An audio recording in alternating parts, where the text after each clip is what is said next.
Good evening, Radhe Radhe आप सभी को। आज का ये हमारा क्लास नंबर 20 है, सॉरी 21 है। ये हमारा क्लास नंबर 21 है, ठीक है। इसमें हम पढ़ने वाले हैं सोशियो कल्चरल थ्योरी, जिसे वाइगोस्की का सिद्धांत कहते हैं, ठीक है। वाइगोस्की समाजवादी, ठीक है, सांस्कृतिक और भाषा तीनों से संबंधित है, ठीक है। किससे किससे? समाज से, संस्कृति से और भाषा, ठीक है। किस मतलब कि इन तीनों से संबंधित है और ये एक संज्ञानवादी भी है, ठीक है। तो वाइगोस्की का पूरा नाम है लेव वाइगोस्की, यानी कि लेव सेमेनिच वाइगोस्की। चलिए, जो लेव वाइगोस्की है वो कहाँ के निवासी है? तो लेव वाइगोस्की जो है वह रूसी वैज्ञानिक है, ठीक है। इन्होंने एक सिद्धांत दिया है जिसको हम सोशियो कल्चरल थ्योरी या फिर इसी को हम सामाजिक सांस्कृतिक सिद्धांत या इसी को दूसरे नाम से सामाजिक निर्मितवाद का सिद्धांत कहते हैं। यानी कि जहाँ पर सामाजिक संज्ञानवाद या सामाजिक सांस्कृतिक आए वहाँ कौन होते हैं? तो हमारे लेव वाइगोस्की होते हैं, ठीक है। देखिए, जो हमारे लेव वाइगोस्की है उन्होंने 4 प्रकार की बुक, मतलब कि 4 बुक लिखी हुई है। ये लिखने के तो और भी बुक लिखे हैं, लेकिन 4 बुक जो है वह क्या है, सबसे ज्यादा प्रचलित बुक है, ठीक है। तो सबसे पहली बुक्स का जो नाम है वो है thought and language. Thought and language को इन्होंने 1934 में लिखा हुआ है, ठीक है। फिर 1978 में माइंड इन सोसाइटी, ठीक है। तीसरा बुक है द साइकोलॉजी ऑफ आर्ट, ठीक है। द साइकोलॉजी ऑफ आर्ट 1925 में लिखा हुआ है। एजुकेशन साइकोलॉजी 1926 में लिखा हुआ है, ठीक है। तो सबसे इम्पोर्टेंट है थॉट एंड लैंग्वेज 1934, दूसरा है द साइकोलॉजी ऑफ आर्ट 1925 और एजुकेशनल साइकोलॉजी 1926, जो किसी टेट में एक बार बना हुआ प्रश्न है, ठीक है, कि एजुकेशनल साइकोलॉजी बुक जो है वह किसने लिखी है? तो एजुकेशनल साइकोलॉजी जो बुक है वो लिखा हुआ है लेव वाइगोस्की ने, ठीक है, 1926 में। देखिए, हम जो लेव वाइगोस्की का सिद्धांत पढ़ रहे हैं, सामाजिक सांस्कृतिक सिद्धांत, यह क्या कहता है कि इस सिद्धांत में मानव मन का विकास समाज यानी कि सामाजिक व सांस्कृतिक प्रक्रिया के माध्यम से होता है। जो लेव वाइगोस्की है, इनके सिद्धांत में जो बालक है, बालिका है, उसका विकास कैसे होता है? समाज और संस्कृति दोनों की अंतःक्रिया से क्या होता है? जो बालक बालिका है उनका विकास होता है, ठीक है।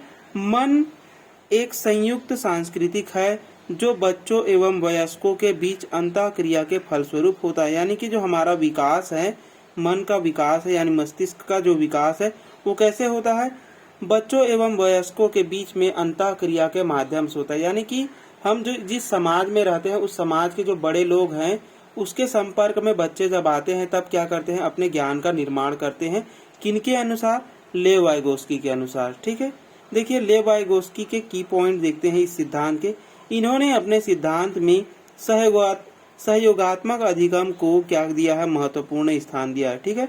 ये जो की पॉइंट है वो किसी न किसी एग्जाम में पूछा गया की पॉइंट है, ठीक है। तो इन्होंने अपने सिद्धांत में क्या कहा कि सहयोगात्मक अधिगम को ही इन्होंने क्या माना है? महत्वपूर्ण माना है। किसने? लेव वाइगोस्की ने, ठीक है। लेव वाइगोस्की का मानना है कि संज्ञानात्मक विकास, यानी कि जो बच्चे का संज्ञान है, मन मस्तिष्क का जो विकास है वो कैसे होता है? तो संज्ञानात्मक विकास की प्रकृति संज्ञानात्मक नहीं होती, बल्कि कैसे होती है? सामाजिक होती है, ठीक है। यानी कि जो हम संज्ञान का विकास सोचते हैं वो एक संज्ञानात्मक प्रकृति नहीं है, बल्कि उसका विकास जो है वह किस पर निर्भर करता है? हमारे समाज पर निर्भर करता है। हम समाज में जैसा रूप देखते हैं वैसा हमारा मन मस्तिष्क क्या करता है? उसको धारण करता है, ठीक है। चलिए, अगला पॉइंट है तीसरा। इन्होंने समाज एवं संस्कृति से अंतःक्रिया करने के लिए भाषा को महत्वपूर्ण साधन यानी कि औजार के रूप में माना है, ठीक है। जो लेव वाइगोस्की हैं उन्होंने जो जो समाज के साथ बच्चे अंतःक्रिया करते हैं वहां पर सबसे महत्वपूर्ण किस बिंदु को माना है? तो भाषा को माना है, ठीक है। अगर भाषा नहीं होगा तो हम समाज के जो भी गुड़ है अवगुड़ है उसको नहीं समझ पाएंगे, है ना। यानी कि जिस चीज को हम सीखना चाहते हैं उसको हम किसके माध्यम से सीख सकते हैं, तो भाषा के माध्यम से सीख सकते हैं। तो भाषा हमारे क्या हो गई, एक प्रकार का साधन हो गया, टूल्स हो गया, औजार हो गया, ठीक है। बहुत सारे नाम से आते हैं, तो इंग्लिश में रखेंगे टूल्स। चलिए आगे देखिए, बालक के विकास में परिवार, समुदाय, पड़ोस, मित्र की भूमिका क्या होती है, महत्वपूर्ण होती है, ठीक है। तो ये प्रश्न बना हुआ है कि बालक का विकास, है ना, जो है वह लेव वाइगोस्की के अनुसार किस पर सबसे ज्यादा महत्वपूर्ण है, तो उसके परिवार, समुदाय, पड़ोस और मित्र पर, ठीक है।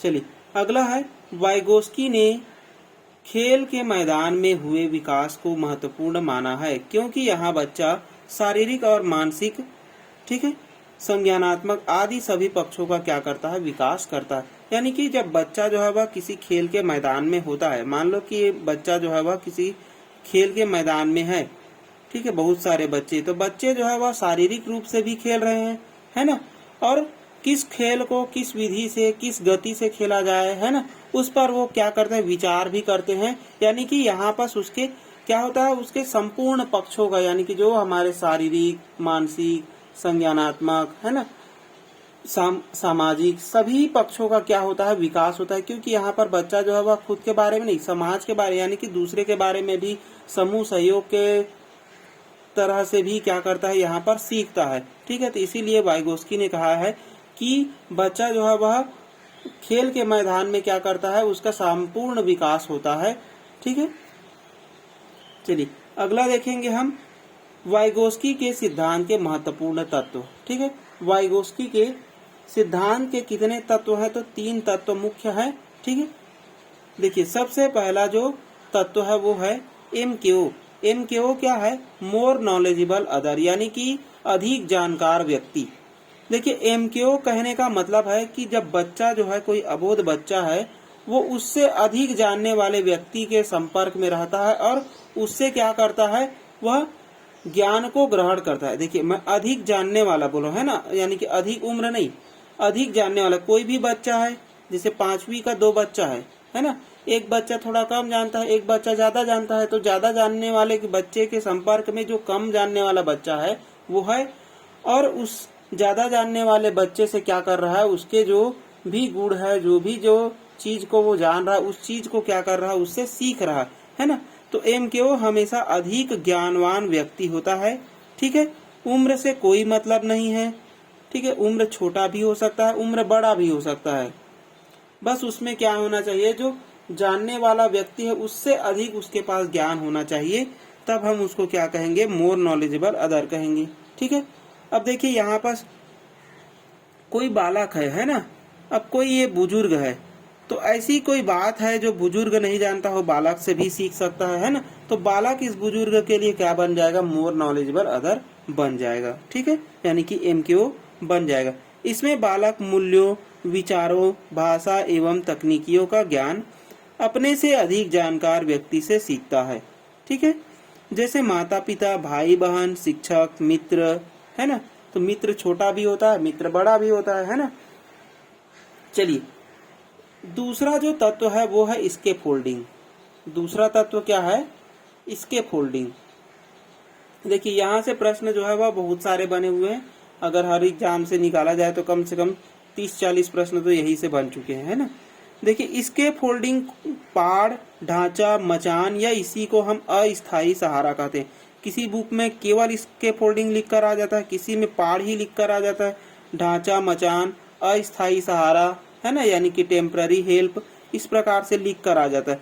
तो जहाँ पर टेम्पररी हेल्प की बात हो वही क्या है, स्केप फोल्डिंग है, वही पाड़ है, वही ढांचा है, वही मचान है, और वही क्या है, हमारा अस्थायी सहयोग या सहारा है, ठीक है। अब देखिए ये स्केप फोल्डिंग होता क्या है, बालक के समक्ष यदि हम कोई समस्या रख देते हैं, ठीक है, तो बालक क्या करता है, समस्या के समाधान के लिए हम उसको जो छोटा सा मार्गदर्शन दे रहे हैं कि इस समस्या को इस प्रकार से हल किया जा सकता है, हम पूरा उस समस्या को हल नहीं करा रहे हैं ना, केवल उसको क्या कर रहे हैं, संकेत दे रहे हैं। तो उस संकेत के माध्यम से क्या कर लेता है बच्चा जो है वह उस समस्या का समाधान कर लेता है। तो उसी संकेत को हम क्या कहेंगे, इसके फोल्डिंग पार्ट ढांचा कहेंगे। देखिए क्या लिखा है, बालक के समक्ष समस्या आने पर समस्या समाधान के लिए उसे मार्गदर्शन एवं सहायता की आवश्यकता होती है। इसी मार्गदर्शन एवं सहायता को क्या कहते हैं, इसके फोल्डिंग कहते हैं। ठीक है, चलिए मार्गदर्शन एवं सहायता या फिर उसी को हम कहेंगे अस्थायी रूप में हो। ठीक है, यानी कि हम जो मार्गदर्शन दे रहे हैं, जो सहायता दे रहे हैं, वो पूर्ण रूप से नहीं देंगे, अस्थायी रूप से देंगे, केवल हिंट देंगे, है ना। तो हिंट देना हमारा क्या हो गया, इसके फोल्डिंग हो गया। ठीक है, जैसे संकेत, इशारे या हिंट देना क्या होता है हमारा, इसके फोल्डिंग होता है।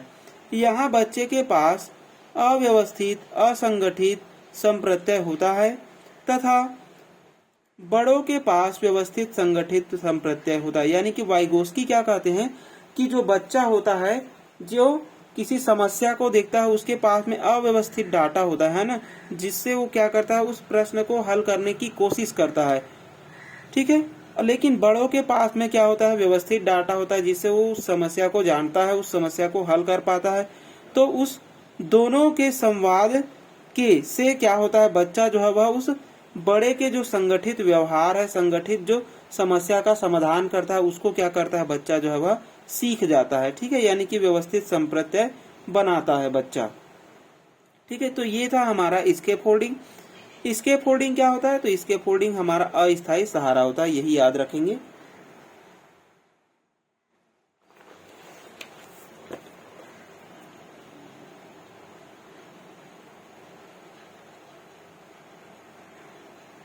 चलिए, तो तीसरा महत्वपूर्ण तत्व है हमारा जेडपीडी।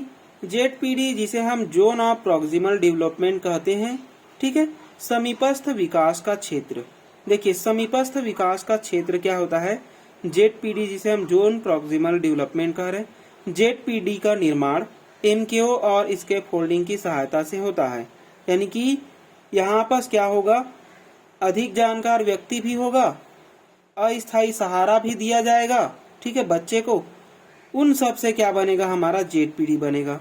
ठीक है, तो देखिए बाहरी भाग को हम इस गोले के बाहरी, सबसे पहले इस गोले को समझते हैं ना। तो यहाँ पर मान लो कि कोई बच्चा है ना, यहाँ पर मान लेते हैं कि कोई बच्चा। अब बच्चा जो है वह यहाँ के सभी ज्ञान को जानता है। ठीक है, लेकिन इस दूसरे वाले जो रेड कलर का गोला है, उसका जो भाग है ना, उसको भी वो जान सकता है या फिर हल भी कर सकता है। यानी कि इसके जो समस्याएं हैं उसको भी वो हल कर सकता है। ठीक है, जरूरी नहीं है कि यहाँ पास के भी समस्याओं को वो हल कर पाए। लेकिन जो तीसरा जो गोला है, उस पर जो बच्चा है, उस पर जो समस्या होगा उसको नहीं हल कर पाए। यानी कि बच्चा जो है वह क्या होता है, यहाँ पर सबसे पहले देखिए कि संभावित विकास का क्षेत्र क्या है। तो संभावित विकास का क्षेत्र हम कहेंगे जहाँ पर हमें पहुंचना है। ठीक है, यानी कि संभावित विकास का क्षेत्र क्या है, जहाँ पर हमें पहुंचना है। जैसे कि मैं कहूँ कि कोई बच्चा है और बच्चे को पानी पीना है। चलिए, तो बच्चे को क्या लगा है, सबसे पहले मान लेते हैं इसको प्यास लगा है ना। अब बच्चा जो है वह गिलास के पास जाना तो चाहता है, लेकिन यहाँ से वो नहीं जाना है, उसको नहीं जाना है ना। यानी कि इसको पैदल नहीं चलना है, वो यहीं तक चलता है। मान के चलो कि वो इसने यहाँ तक ही चल लिया, यहाँ से उसको रास्ता नहीं पता है कि गिलास कहाँ मिलेगा। या फिर कोई दूसरा उदाहरण ले लेते हैं जिससे ज्यादा अच्छे से समझ में आए कि कोई बालक है जो 5वीं के प्रश्न को हल कर रहा है। मान लो कि ये 5th का बच्चा है ना, 5वीं का प्रश्न हल कर रहा है। ठीक है, अब इसको प्रश्न हल करते करते मान लो 5वीं का जो प्रश्न है वो 5 स्टेप में हल हो रहा है। ठीक है, कितने स्टेप में हल हो रहा है, 5 स्टेप में। अब बच्चा जो है वह क्या कर रहा है कि 2 ही स्टेप को वो हल कर पाया। यानी कि वो जिस सीमा तक हल कर रहा है या जिस सीमा क्षेत्र तक वह हल कर पा रहा है, उसी को हम क्या कहेंगे, उसका वास्तविक विकास का क्षेत्र कहेंगे। यानी कि बच्चे में कितने विकास हुए हैं, केवल वो 2 स्टेप तक को ही हल कर पा रहा है, लेकिन उसको लक्ष्य तक पहुंचना है पूरे 5वें स्टेप तक, तभी उसका जाकर वो समस्या जो है, जो प्रश्न है वो हल हो पाएगा। यानी कि जहां तक हमें पहुंचना है, जो लक्ष्य तक पहुंचना है, वो क्या कहलाएगा, संभावित विकास का क्षेत्र। अब कैसे पहुंचेगा, तो वो 3 और 4 से होकर गुजरेगा, है ना। तो लक्ष्य तक पहुंचना यानी कि जो संभावित विकास का क्षेत्र है और जो हमारा वास्तविक विकास का क्षेत्र है, इन दोनों के बीच में जो अंतर होगा, इसी क्षेत्र को हम क्या कहते हैं, ZPD कहते हैं। ठीक है, तो समझ में आ गया होगा एक ही बार में कि कोई 5वीं का बच्चा है लेकिन वो 2 ही स्टेप तक हल कर पा रहा है। ठीक है, तीसरे स्टेप को वो हल नहीं कर पा रहा है, मतलब कि उसमें वास्तविक विकास कितना है, 2 स्टेप तक का है, लेकिन उसको लक्ष्य तक पहुंचना है यानी कि 5वें स्टेप तक पहुंचना है। तो लक्ष्य तक पहुंचना ही क्या है, उसका संभावित विकास का क्षेत्र है, लेकिन वो नहीं पहुंच पा रहा है। अब टीचर ने सहयोग किया और क्या हो गया, वो लक्ष्य तक पहुंच गया, लेकिन कैसे पहुंचा, 3 और 4 से पार होकर पहुंचा। तो 3 और 4 कैसे प्राप्त होगा, तो 5वें से हम यानी कि जो संभावित विकास का क्षेत्र है, जहां तक पहुंचना है बच्चे को, और उसके वास्तविक विकास का जो अंतर होता है, उसी को हम ZPD कहते हैं, जोन ऑफ प्रॉक्सिमल डेवलपमेंट कहते हैं, यानी कि संभावित समीपस्थ विकास का क्षेत्र कहते हैं। ठीक है, ठीक है, यानी कि ये क्या है, एक प्रोसेस एरिया है, किसी की मदद से यहाँ पर क्या पहुंचता है, वो लक्ष्य तक पहुंचता है। ठीक है, तो देखिए हर एक स्टेप को देखते हैं। सबसे पहला बच्चा जो है वह वास्तविक विकास के क्षेत्र में है। ठीक है, यानी कि उस दूसरे लेवल तक में है, यानी कि क्या कहा जाएगा, ऐसा विकास क्षेत्र जहां बिना किसी की मदद के समस्या हल तक पहुंचा जाए, यानी कि उसने केवल यहाँ पर 2 ही स्टेप तक पहुंचा, लेकिन जाना उसको 5 स्टेप तक है। फिर ZPD क्या है, वास्तविक विकास और संभावित विकास के बीच का क्षेत्र है, यानी कि लक्ष्य तक पहुंचने और उसके वास्तविक विकास तक पहुंचने, मतलब वास्तविक विकास तक पहुंच चुका है, उसके बीच में जितने अंतर होंगे वहां तक को हम क्या कहेंगे, ZPD कहेंगे। यानी कि बालक जो अकेले कर सकता है और जो करने की क्षमता रखता है, यानी कि किसी की मदद से, कैसे, किसी की मदद से वो करेगा। ठीक है, के बीच का अंतर या बीच का क्षेत्र ही क्या कहलाता है, ZPD कहलाता है। ठीक है, आगे देखेंगे संभावित विकास का क्षेत्र क्या है, तो लक्ष्य या मंजिल आदि को हम क्या कहते हैं, संभावित विकास का क्षेत्र कहते हैं, जहां बालक किसी अधिक जानकार व्यक्ति की सहायता से पहुंच सकता है। प्राप्त करने वाली क्षमता या लक्षण क्षेत्र ही संभावित विकास का क्षेत्र कहलाता है, यानी कि जिस क्षेत्र तक हमें पहुंचना है, जिस लक्ष्य तक हमें पहुंचना है, वो क्या हो गया, हमारा संभावित विकास का क्षेत्र हो गया। चलिए, जो लेव वाइगोस्की के हमने 3 तत्व देखे हैं, उससे संबंधित एक प्रश्न है कि शिवा नाम का एक लड़का जो गणित के प्रश्न को हल नहीं कर पा रहा है, उसके दोस्त साहिल की मदद से हल किया, जिससे शिवा ने पूरे सवाल को हल कर लिया। ऐसे ही प्रश्न सीटेट या किसी भी एग्जाम में बनते हैं, और इसमें हमें बताना है कि इसके फोल्डिंग MKO और ZPD कहाँ है ना। तो देखिए MKO क्या है, MKO हम किसको कहते हैं, मोर नॉलेजेबल अदर है, यानी कि अधिक जानकार व्यक्ति है। तो शिवा नाम का लड़का जो गणित के प्रश्न को हल नहीं कर पा रहा है, यानी कि ये जो है वह प्रश्न हल करने वाला बालक है।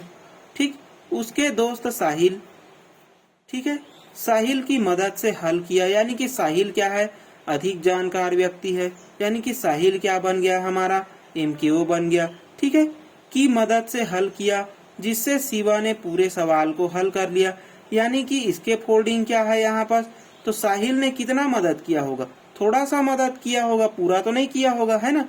तो थोड़ी सी मदद या थोड़ा सा जो मदद किया हुआ है वही क्या हो जाएगा, इसके फोल्डिंग हो जाएगा। ठीक है, यहाँ पर केवल मदद नहीं लेंगे, अधिक मदद नहीं लेंगे, वहां पास ऑप्शन में लिखा होगा थोड़ा सा मदद। ठीक है, तो उसी को लेंगे हम लोग, तो थोड़ा सा मदद क्या हो जाएगा, हमारा इसके फोल्डिंग हो जाएगा। ठीक है, अब ZPD क्या है, तो देखिए शिवा एक क्षेत्र तक हल किया होगा, है ना, लेकिन साहिल की सहायता से पूरे लक्ष्य तक पहुंच गया होगा। तो जिन क्षेत्र से वो होकर गुजरा है ना, शिवा ने जिन क्षेत्र से होकर गुजरा होगा प्रश्न को हल करने के लिए, तो उसी क्षेत्र को हम क्या कह रहे हैं, ZPD कहते हैं। यानी कि जिस क्षेत्र से आप किसी समस्या को हल करके लक्ष्य तक पहुंच रहे हैं, उस क्षेत्र को ही हम क्या कहते हैं, ZPD कहते हैं। ठीक है, चलिए अब देखिए लेव वाइगोस्की के भाषा और विचार के बारे में। लेव वाइगोस्की ने भाषा और विचार के बारे में क्या क्या कहा है। ठीक है, पहला पॉइंट है, वाइगोस्की के अनुसार भाषा और चिंतन पहले अलग अलग होते हैं, फिर बाद में एक साथ मिल जाते हैं। यानी कि लेव वाइगोस्की क्या कहते हैं कि जो भाषा और चिंतन है, जो विचार है, जो हम सोचते हैं विचार, ठीक है, वो क्या होते हैं, पहले तो अलग अलग होते हैं। यानी कि बच्चा जो है वह पहले यानी कि बच्चे के लिए भाषा अलग होती है और चिंतन भी अलग होते हैं। फिर क्या होते हैं, धीरे जैसे जैसे वो बढ़ते जाता है, वो उसमें क्या हो जाती है, चिंतन और भाषा जो है वह क्या हो जाते हैं, एक साथ मिल जाते हैं। ये मानते हैं हमारे लेव वाइगोस्की। वहीं पर पियाजे क्या मानते हैं कि ये दोनों जो है वह स्वतंत्र रूप से होते, पहले एक साथ होते हैं फिर स्वतंत्र हो जाते हैं, अलग अलग हो जाते हैं। मतलब कि वाइगोस्की क्या है, इससे उल्टा है, सॉरी जीन पियाजे जो है वह इससे क्या है, उल्टा है। ठीक है, वाइगोस्की के अनुसार भाषा पहले आती है, फिर बाद में भाषा की मदद से विचार आता है। जबकि वाइगोस्की हमारे जीन पियाजे क्या कहते हैं कि पहले विचार आता है फिर भाषा आती है। जबकि वाइगोस्की क्या कहते हैं कि पहले भाषा आती है फिर क्या होते हैं, विचार जो है वह बनते जाते हैं। ठीक है, तो इस पर आप लोग प्रतिक्रिया देंगे कि वाइगोस्की का कथन ज्यादा सही है कि जीन पियाजे का कथन ज्यादा सही है। ठीक है, मुझे तो लगता है कि वाइगोस्की जो कहते हैं वो ज्यादा सही है ना, कि जब तक हमारे अंदर भाषा नहीं होगा तब तक हम विचार को कैसे समझ पाएंगे, है ना, ये मैं मानता हूँ। ठीक है, आप लोग क्या मानते हैं कमेंट करेंगे। वाइगोस्की ने भाषा के प्रकार बताए हैं। ठीक है, तो देखिए वाइगोस्की ने भाषा के कितने प्रकार बताए हैं, तो 3 प्रकार बताए हैं सबसे पहले तो। ठीक है, कितने प्रकार बताए हैं, 3 प्रकार। सबसे पहले इन्होंने बताया है सामाजिक भाषा के बारे में, सोशल लैंग्वेज।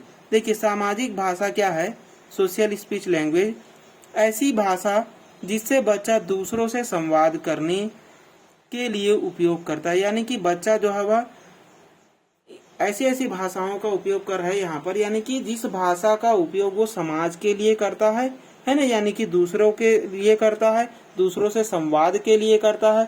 ठीक है, दूसरों की प्रतिक्रिया जानने और प्रतिक्रिया देने के लिए करता है, उसको हम क्या कहते हैं, सामाजिक भाषा कहते हैं। ठीक है, यह भाषा 2-3 वर्ष में स्पष्ट रूप से देखने को मिलती है। यानी कि जब बच्चा जो है वह 2 से 3 साल का होता है तो क्या करता है, सामाजिक भाषा जो है वह प्रकट करने लगता है। ठीक है, चलिए अगला पॉइंट है व्यक्तिगत या निजी भाषा, जिसे हम प्राइवेट स्पीच कहते हैं। अब प्राइवेट स्पीच क्या है, वह भाषा जिसमें बच्चा जो है वह खुद से बात करता है ना, बच्चा खुद से बात करता है। बच्चा इस भाषा का उपयोग अपनी निजी गतिविधियों, जैसे कि वो कोई भी खेल खेल रहा होता है या खिलौने खेल रहा होता है तो खुद से बात करता है, तो उसकी क्या हो गई, प्राइवेट स्पीच हो गई। इस या जो है वह कितने वर्ष का बच्चा करता है, तो 3 से लेकर के 7 वर्ष का बच्चा जो है वह इस भाषा का प्रयोग करता है। ठीक है, खेलते समय खुद से बात करना ही क्या है, उसका प्राइवेट स्पीच है। ठीक है, पियाजे ने इसी भाषा को क्या कहा था, आत्म केंद्रित कहा हुआ है। ठीक है, देखिए वाइगोस्की ने इसे प्राइवेट स्पीच यानी कि निजी भाषा या व्यक्तिगत भाषा कहा है, जबकि पियाजे ने क्या कहा है, आत्म केंद्रित भाषा कहा है। ठीक है, चलिए अगला देखेंगे आंतरिक भाषा, जिसे हम इनर स्पीच कहते हैं। आंतरिक भाषा क्या है, यह मानसिक रूप से सोचने की भाषा है, यानी कि एक प्रकार से मौन पठन की भाषा। ठीक है, इसका प्रयोग बच्चा व्यक्ति सोचने, योजना बनाने और आत्मनियंत्रण करने में करता है। यानी कि 7 वर्ष के अधिक का बच्चा करता है, जैसे कि वो पढ़ते समय करता है ना, मन में पढ़ता है, तो उसका क्या हो गया, आंतरिक भाषा हो गया, इनर स्पीच हो गया। ठीक है, चलिए इम्पोर्टेंट पॉइंट्स देखेंगे। वाइगोस्की ने अनुवांशिक पक्ष की अपेक्षा, यानी कि अनुवांशिकी को छोड़कर, यानी कि जो हमारा जीन है उसको छोड़कर उन्होंने किस पक्ष को ज्यादा महत्वपूर्ण माना है, तो सामाजिक यानी कि जो वातावरणीय पक्ष है उसको ज्यादा महत्वपूर्ण माना है। ठीक है, किसके तुलना में, तो अनुवांशिकी की तुलना में। ठीक है, दूसरा देखेंगे संज्ञानात्मक विकास का मूल कारण है सामाजिक अन्योन्य क्रिया। जो हमारे लेव वाइगोस्की वो क्या कहते हैं कि जो सामाजिक क्रियाएं हैं, है ना, जो हम समाज में जो इंटरेक्शन करते हैं, जिस समाज में हम रहते हैं उसमें इंटरेक्शन करते हैं, अंतः क्रिया करते हैं। ठीक है, उसी से हमारा क्या बनता है, संज्ञानात्मक विकास जो है वह बनता है, विकास होता है। ठीक है, तो ये था हमारा लेव वाइगोस्की का सिद्धांत। चलिए आई होप आप लोगों को अच्छा लगा होगा, तो लाइक शेयर एंड सब्सक्राइब जरूर करें।